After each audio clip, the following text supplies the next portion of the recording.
સુરત જિલ્લામાં બારે મેઘ ખાંગા થયા છે। બારડોલી પંથકમાં અવિરત ધોધમાર વરસાદ ખાબક્યો। બારડોલી સ્ટેટ હાઈવે પાણીમાં ગરકાવ થયો। બારડોલીથી કડોદ જવાના માર્ગ પર પાણી ભરાઈ ગયા। બારડોલી કડોદ સ્ટેટ હાઈવે જળમગ્ન થયું છે। ઘૂંટણસમાં પાણી ભરાયા છે। ગુજરાત સરકારના હવામાન ખાતાએ દક્ષિણ ગુજરાત ઉપર આપ્યું છે રેડ એલર્ટ। રેડ એલર્ટની પગલે સરકારની આગાહી સાચી પડતા દ્રશ્યો સામે આવ્યા છે। ખાસ કરીને સુરત જિલ્લાની અંદર તમામ તાલુકાઓમાં વહેલી સવારથી અતિથી અતિ ભારે વરસાદ વરસી રહ્યો છે। આ દ્રશ્યો જે તમે જોઈ રહ્યા છે બારડોલીથી કડોદ માર્ગ જવાનો સ્ટેટ હાઈવે છે। એ સ્ટેટ હાઈવે હાલ પાણીમાં ગરકાવ થવા પામ્યો છે। લોકો જીવના જોખમે વાહન પસાર કરી રહ્યા છે એવા દ્રશ્યો સામે આવ્યા છે। તો બીજી તરફ આજે મુખ્ય માર્ગ ઉપર આવેલી આજે વરાળ સાર્વજનિક હાઈસ્કૂલમાં પણ વરસાદી પાણી ભરાઈ જવા પામ્યા છે। જે અંતર્ગત જે શાળાના મુખ્ય આચાર્ય એ તમામ બાળકોને પણ શાળામાંથી રજા આપી દેવાની નોબત આવી છે। અને ખાસ કરીને આ જે સ્ટેટ હાઈવે પાણીમાં ગરકાવ થતા જે માર્ગ મકાન ખાતાના અધિકારી નિરાલી રાઠોડ પણ એસી ખુરશીમાં બેસીને ખાલી ફરમાન કરે છે। ક્યાંક ને ક્યાંક જયારે કોઈ ઘટના કે કોઈ જગ્યાએ પાણી ભરાતા હોય છે એવા સમય દરમિયાન કોઈ પણ જાતની ઘટનાનું નિરીક્ષણ કે પાણી ભરાયા છે એનું નિરીક્ષણ પણ કરવા આવતા નથી। આપણી સાથે એના સ્થાનિક જોયા છે તેની સાથે વાતો કરવાનો પ્રયાસ કરશું। જી, તમારું નામ અને આ વરસાદી પાણી ભરાવાનું કારણ શું હોઈ શકે છે? એ ગેરકાયદેસર દબાણ કે ખાડી પર પૂરા શું કહેશું? મારું નામ જીતેન્દ્રભાઈ છે, હું સ્થાનિક આગેવાન છું। હવે આની અંદર એકચ્યુઅલી જોવા જ્યારે ઉપરવાસમાં જો વરસાદ પડે એના લીધે દર વર્ષે આ પ્રોબ્લેમ છે। દર વર્ષે પાણી ઉપરવાસમાં જે વરસાદ પડે એના લીધે આવે છે અને અહીં ભરાવો થાય છે। અને બાજુમાં સ્કૂલ છે, સ્કૂલમાં બી પાણી ભરાઈ જાય છે। અને બાજુમાં આગળ જો મળે જાય તો આગળ હળપટીવાસ છે એની અંદર બી પાણી ભરાઈ જાય। એનું કારણ છે કે ઉપરવાસનું સિંગોટ, અકોટી, બામણી એ બધાનું જે ગામનું જે પાણી આવે છે, વરસાદ પડે 2 દિવસથી વરસાદ પડે છે તો એનું બધું જ પાણી નીચાણવાળા વિસ્તારમાં છે ને એ પાણી અહીં ભરાવો થાય છે। એના લીધે વધારે પડતું પાણી અહીં ભરાય છે। તો આ તો સ્થાનિક જણાવી રહ્યા છે કે ઉપરવાસમાં વરસાદ અને ખાડી પૂરના કારણે હાલ સ્થિતિ બેકાબુ થવા પામી છે અને સ્ટેટ હાઈવે પાણીમાં ગરકાવ થતા વાહન ચાલકોને હાલાકી વેઠવાનો વારો આવી રહ્યો છે। કેમેરામેન સ્મિત રાઠોડ સાથે કેતન પટેલ, ન્યૂઝ 18 ગુજરાતી, બારડોલી। સુરતના કીમ 4 રસ્તાથી માંડવી રાજ્ય ધોરી માર્ગ પર ભરાયા પાણી। તડકેશ્વર નજીક પાણી ભરાતા લોકોને હાલાકી પડી। રાજ્ય ધોરી માર્ગ પર પાણી ભરાતા વાહન ચાલકો પરેશાન થયા। તડકેશ્વર ગામ 6 થી 7 હજાર વસ્તી ધરાવતું ગામ છે અને પાણી ભરાતા લોકોને હાલાકી પડી। માંગરોળના કીમ 4 રસ્તા પર પાણી ભરાયા। કીમ 4 રસ્તાથી માંડવી રાજ્ય ધોરી માર્ગ પર વરસાદી પાણીનો જમાવડો। પાણી ભરાતા વાહન ચાલકોને હાલાકી પડી। બાજુમાં આવેલ દુકાનોમાં પણ પાણી ઘૂસ્યા। દર વર્ષે પાણી ભરાવાની સમસ્યાથી લોકો ત્રસ્ત બન્યા છે। માર્ગ અને મકાન વિભાગ દ્વારા કોઈ કામગીરી નથી કરાતી। ગટર ઉપર કેટલીક દુકાનો હોવાથી સાફ સફાઈ નથી થઈ શકતી। સુરત જિલ્લાના તમામ તાલુકામાં ભારેથી અતિભારે વરસાદી માહોલ છવાયો છે। જિલ્લાના બારડોલી તાલુકાના ગ્રામ્ય વિસ્તારોમાં ભારે વરસાદથી સ્ટેટ હાઈવે પાણીમાં ગરકાવ થયો। વાહન ચાલકો જીવના જોખમે હાઈવે પરથી પસાર થવા મજબૂર બન્યા। હાઈવે પર પાણી ભરાવા છતાં માર્ગ મકાન ખાતાએ કોઈ પણ જાતનું દિશા સૂચક બોર્ડ નથી મૂક્યું। માર્ગ મકાન ખાતાના અધિકારીઓ ઘોર નિંદ્રામાં હોય તેવું સ્પષ્ટ જણાઈ આવ્યું।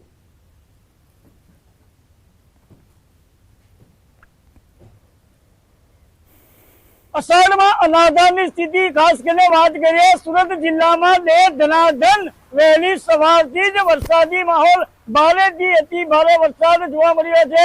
દ્રશ્ય બતાવવાનો પ્રયાસ કરીશ કે બારડોલીથી મોટા જવાનો જે માર્ગ છે નાગેશ્વર મંદિર પાસે હાલ સ્ટેટ હાઈવે ઉપર વરસાદી પાણી ફરી વળતા આ જે સ્ટેટ હાઈવે છે પાણીમાં ગરકાવ થવા પામ્યો છે।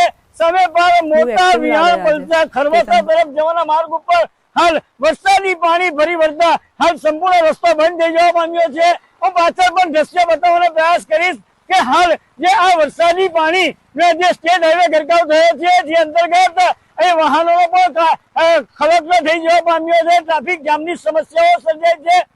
તમે દૂરથી જોઈ શકો છો કે ઇમરજન્સી સેવા 108 જેવી એમ્બ્યુલન્સ પણ હાલ આ ટ્રાફિકની અંદર વરસાદી પાણી ભરાવાના કારણે કપરાડા તાલુકામાં સતત વરસાદ વરસી રહ્યો છે। કપરાડા તાલુકામાંથી પસાર થતી કોલક નદીમાં ધસમસતો પાણીનો પ્રવાહ પસાર થઈ રહ્યો છે।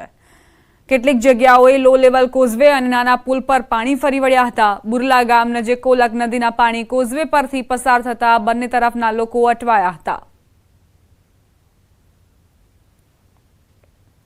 ભરૂચ જિલ્લાના અંકલેશ્વરમાં ભારે વરસાદના પગલે સિનિયર સિટીઝન બાગમાં એક મોટું મહાકાય વૃક્ષ ધરાશાયી થયું. સદનસીબે બાગ બંધ હોવાથી મોટી હોનારત ટળી.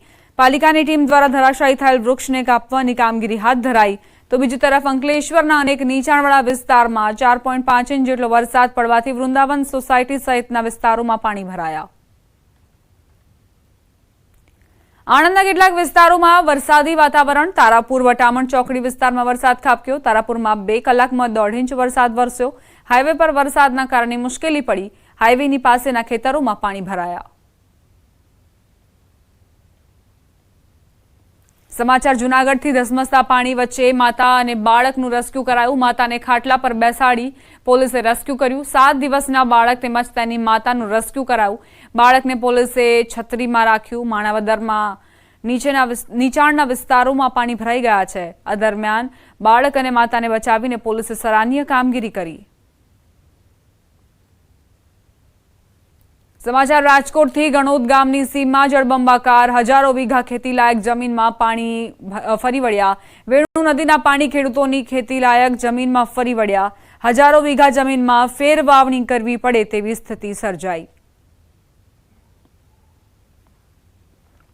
રાજકોટના ઉપલેટામાં ધોધમાર વરસાદ ખાબક્યો, જેના કારણે શાળામાં પાણી ઘૂસી ગયા. ઉપલેટાની ટીજે કન્યા વિદ્યાલય અને દરબારગઢ સ્કૂલની બિલ્ડિંગમાં વરસાદી પાણી ભરાયા. સ્કૂલના ક્લાસરૂમ, સ્ટાફ રૂમ તેમજ કમ્પ્યુટર લેબમાં પાણી ઘૂસી ગયા. સ્કૂલ શિક્ષકોના મતે તાજેતરમાં શાળામાં ફિટ કરેલા પેવર બ્લોકના કારણે શાળાના રૂમમાં પાણી ઘૂસી ગયા છે. પાણી ઘૂસી જવાને લઈને વિદ્યાર્થીઓ તેમજ શાળાના શિક્ષકોને હાલાકી પડી.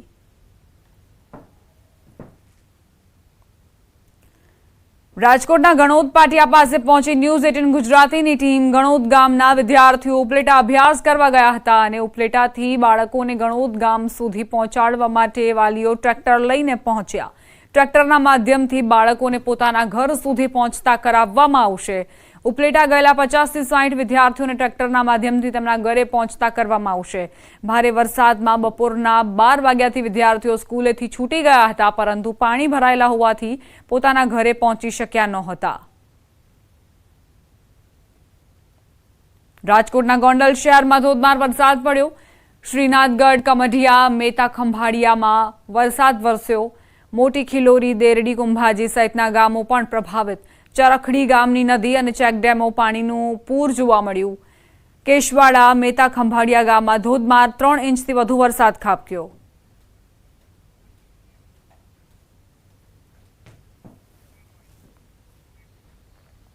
ન્યૂઝ 18 નેટવર્કની વન ટ્રી પહેલમાં આપણી સાથે જોડાયા છે હિમાચલ પ્રદેશના સીએમ સુખવિંદરસિંહ સુક્ખુ.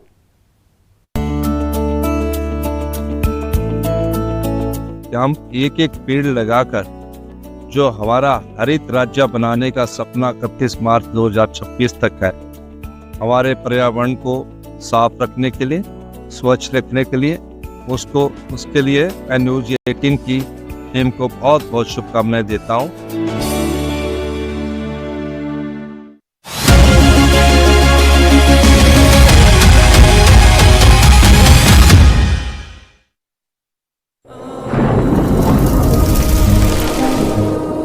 જળવાયુ પરિવર્તનનું જોખમ આપણા દરવાજે પહોંચી ગયું છે.